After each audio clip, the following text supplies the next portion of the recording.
Second, we'll see who all comes on. Are you connected? It's connected. Hey, everybody. I am here, very honored to have actress Toni Hudson. Hello, Miss Toni. Hi, Kevin. I'm so glad you were able to come to Louisville today, Crestwood actually, into my studio. Yep. And you got here last night.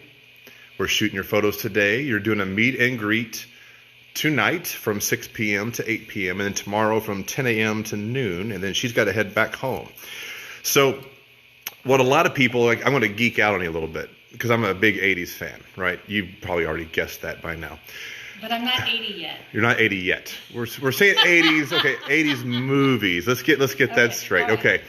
So 80s movies. Okay, a lot of people know you from Just One of the Guys. Yes. You were the best friend of what's the actress's or Joyce, but I can't remember Terry. Terry. Yes. Your name. What was your? My character's name was Denise. Denise. That's right.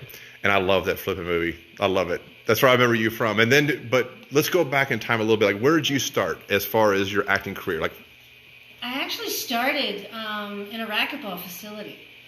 And I was playing racquetball, teaching racquetball, working at a facility. And people came in and they wanted to shoot a commercial that used racquetball. So, we just showed them what it was about. And they went, would you be willing to teach Peter Fonda how to play racquetball? No way, Peter Fonda. So that we could teach him how to play? I said, sure. So I was given that job when they came in to use our facility. And then I taught them how to play, but then they said, hey, would you be willing to be in the commercial so we can shoot you at least from the neck down, like how racquetball is supposed to be played? So I said, sure. So that was my entree into commercials, and then I got a commercial workshop, and then I got 2 agents that were competing against each other to have me signed, and I just couldn't not book a commercial. I was the all-American girl, and I just went in and booked everything. I think I did over 50, 60 national commercials. Yeah. I remember you in the Tab commercial. Yeah. You're the football girl. Someone catching just the sent football. me that. It was really great. Yeah, I hadn't seen it forever.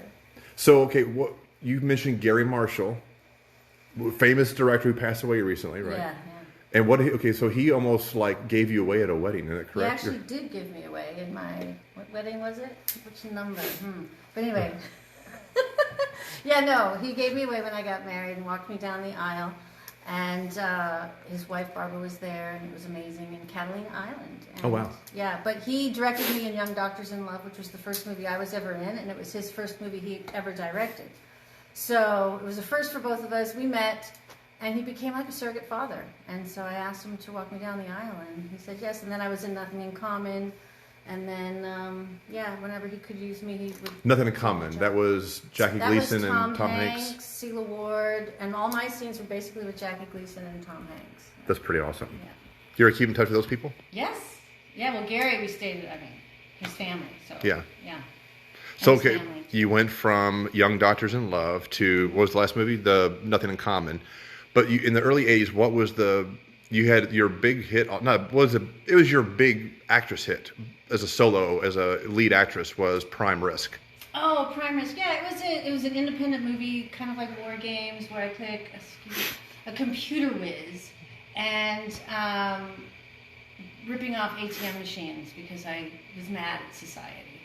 I didn't get the job I wanted, right? So go rip off the ATM machines. No, but I played a really smart girl. It's a little love story. So it's a little action, but yeah, it was fun. Prime Risk. And then it bled into your big hit, which was Just One of the Guys, which for some reason that always resides in 80s. Like, it's like one of those cult following movies that a lot of people know. If you don't know it, the main actress, Joyce Heisner, Joyce Heiser plays a girl who, in high school, I play her best friend, Denise. She plays Terry, and Terry is a journalist, and she enters a journalism contest in her school and doesn't win. It's a summer internship at the paper, and thinks it's because she's a girl. So she says, I'll cut my hair off just like a boy, go to the opposing high school, enter the contest as a guy, show them a thing or two. Well, she does go to the high school as a boy, but befriends a guy that actually she's falling in love with, but he doesn't know because he thinks she's a guy. So he takes her to the prom. No, they go to the prom together. Each date, I go as her date. The guy's Terry's date. And then at the prom, she reveals herself to her new friend and says, "Look, I'm a girl." And he says, "Where do you get off having?"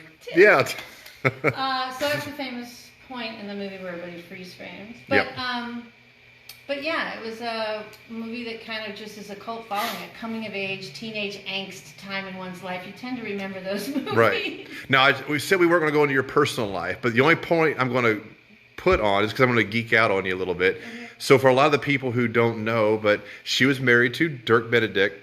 Now, in the 80s, well, a lot of people don't know, and late 70s, he starred in Battlestar Galactica. Yes, Starbuck. Starbuck in Battlestar Galactica, which is like the lead guy. And then Face in the 80s A-Team with George Peppard. Now, I'm a George Peppard fan because I love Audrey Hepburn. Oh, yeah. And he played, of course, in Breakfast at Tiffany's. Famous movie, yes. Yeah. Iconic movie, yeah. He always knew that, too. Was he pretty humbling to work with, George Peppard? He was a good guy. But he knew he was a movie star. Yeah. He was a movie star. It was tough for him for a second to be on that show. But then he fell right into it because he was really good at it. They had a lot of chemistry, the guys on the A-Team. And, it had its run. It did its thing. And you also mentioned Mr. Magnum P.I. Oh, Tom Selleck, yes. Tom Selleck. You had a little bit of a run-in with him? I met him. Seriously, I was a struggling actor. I was about 19 years old, and I had no money. Had just gone on a commercial audition. And I say to myself, what am I going to do for the rest of the day? I think I had 10 cents to my name. So I was going to go down to the payphone and call my friend Nels Van Patten.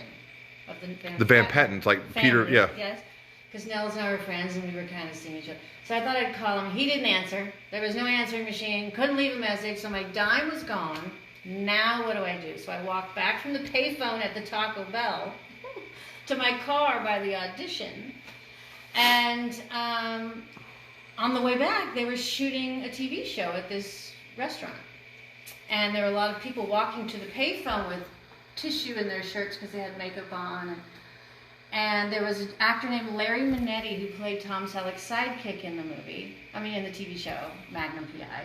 And he was in a tuxedo with the tissues, and he thought I was one of the extras on set because I'd been coming from the payphone. They were always on the payphone waiting for the next job. And so he's saying, have you had lunch yet? And I'm like, no.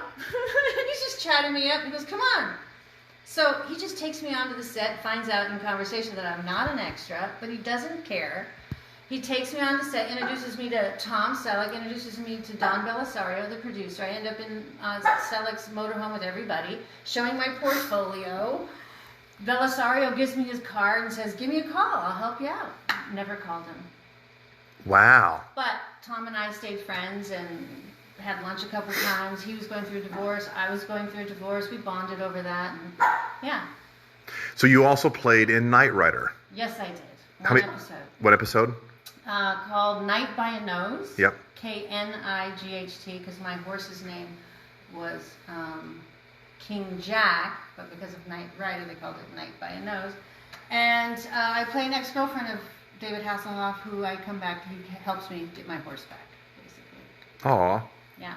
Now, so a lot of people who don't know Knight Rider, if it's before your time, it's David Hasselhoff, who also played in Baywatch. And a lot of people know Baywatch, even teenagers know Baywatch through Pamela Anderson and the Lifeguard movie, the TV show. That's who Knight Rider was. But David Hasselhoff, yes. Knight Rider, famous.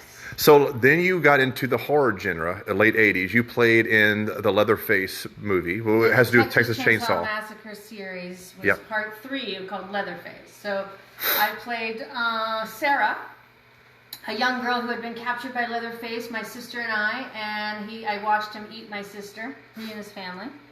Tastes like chicken. As he nailed me to a chair, but I got away. And so for 10 days, he's been chasing me in the woods. And then the lead girl and boy in this particular indoctrination of the movie, I saved them. He's about to get them. And I'm like, he's been chasing me for 10 days, and I'm not going to let him get them. So I just scream, I'm over here. And so I distract him a few times. There's a weekend warrior guy that comes in, and he tries to help them, but then I help him. So I kind of in the first third of the movie, and then I get chainsawed in half up against a tree. And like vertical or straight across? Like oh. Like right in the gut, and then up. And they had a guy laying on the ground, with a blower and a little tiny pipe with Caro syrup that had red syrup in it, and he would lay on the ground and just shoot it up my nose, just all the way up my face. And we had to do it twice, so I had to shower off, get all ready again, get dirty, get ready. And you told me a little secret that you were pregnant during this scene. Yes. When I auditioned, I did not tell anybody I was in my first trimester, but when we got to that scene where there was a chainsaw at night up against a tree, I said to Jeff Burr, the director, I said, hey, okay, just want to let you know I'm in my first trimester of pregnancy in case anything goes wrong. And he's like, wow. So yeah, it was fun. Okay, so then move on. You took a little break for a while. You kind of stayed in the business here and there, sporadic parts, but you were raising 3 kids. Yeah. Mm-hmm. So you recently got back into television. Not recently, but you've been back into it. But you have a new... Well, what I did, there was a job I did, which I written a television series about called The Stand-In. So when I was married and having kids and doing all of that thing, I started doing this side job where it wasn't me on camera, but I was just rehearsing shows for people, live shows. So all the award shows, the Grammys, the Emmys, the Oscars, the People's Choice, the Critics' Choice, all of them. Right. And then all the live shows like Dancing with the Stars and So You Can Dance and AGT. And so we would play the characters in that show to help them rehearse it. And that was like a little side job. So I kept my toe in the water, creating relationships and still working even though I was home being a mom, basically. Because those jobs are like 1 day a week, or it's just award season. When the award shows come around, it's 3 days of a year, or 2 days of a year, or 3 months of award shows. So it still gave me time to be a mom and keep my toe in the water. And I want to touch on this little story. So this is really cool. You told me you got to read with Tom Cruise before he was really Tom Cruise. Mm-hmm. He'd already done a few movies himself, but he was trying out for Harry and Son, which was Robert, or not Robert. Here's what the story is. Oh, yeah. Let's hear. So basically what it is Paul Newman. There was a famous casting director by the name of Lynn Stallmaster who basically has cast so many things in Hollywood. And I had gone into that office, and they had brought me back a few times, and then decided they liked me so much, please would you take these sides, which is a scene, and go and practice it. We want you to come back and read for Paul Newman, who was directing a movie and starring in it, and they thought I'd be really right for it. So I said, okay. So I went home and practiced, and so excited to come and read for Paul Newman, and I show up to do that, and he's there with Lynn Stallmaster and Toni Howard, who is now a very famous agent, but at the time she was just a casting director's assistant. And then Joanne Woodward was in the corner doing needlepoint and not paying too much attention, kind of glancing up, but it was on a weekend. There was nobody else in the office. It was a dead high-rise building, and I'm just there by myself. It was very interesting. So I read, and he chats with me, and then I leave. But as I left, there was a young actor sitting in the waiting room. And I got all the way to the elevators, and Toni Howard came running out, and she said, Toni, are you still there? And I said, yeah. And so then she came over, and said, we'd like you to read with a young actor we brought in from New York. So he brought me back in, and we were introduced to each other. Toni, this is Tom. Tom, this is Toni. No rehearsal. And we went into that room and read an 8-page dramatic love story, boyfriend-girlfriend scene, and ended the scene forehead to forehead, and there wasn't a dry eye in the room. Everybody was crying. Joanne Woodward definitely stopped her needlepoint. Everyone was crying. It was a really cool moment. And this Tom actor guy whispered into my ear, you read better than anybody I read with in New York. And I thought, wow, so we do this audition. And then we went across the street afterwards as 2 young actors jacked about this audition and had coffee for 4 hours at Love's Barbecue Pit. And then we never saw each other. And then I didn't get the part, and he didn't get the part. They hired Robbie Benson and Ellen Barkin. And then Risky Business came out. Everyone, yeah. And then Tom Cruise became a big star. And then he didn't end up working with Paul Newman until Color of Money. 86 or so, 85, 86, right, that came out. Right. And then I ran into Tom Cruise at the Oscars, where he handed me an Oscar on the Oscar stage during rehearsal and recognized me and went, oh my God, wait. And this is 20 years later. 20 years from the Paul Newman moment. And he hands me an Oscar on stage. In fact, he mentions not getting Harry and Son in the People magazine when Paul Newman died, and they let Tom Cruise write a whole page story. And he mentions I met him on Harry and Son, and I was there for that moment. That is an awesome story. That's my Tom Cruise. Yeah.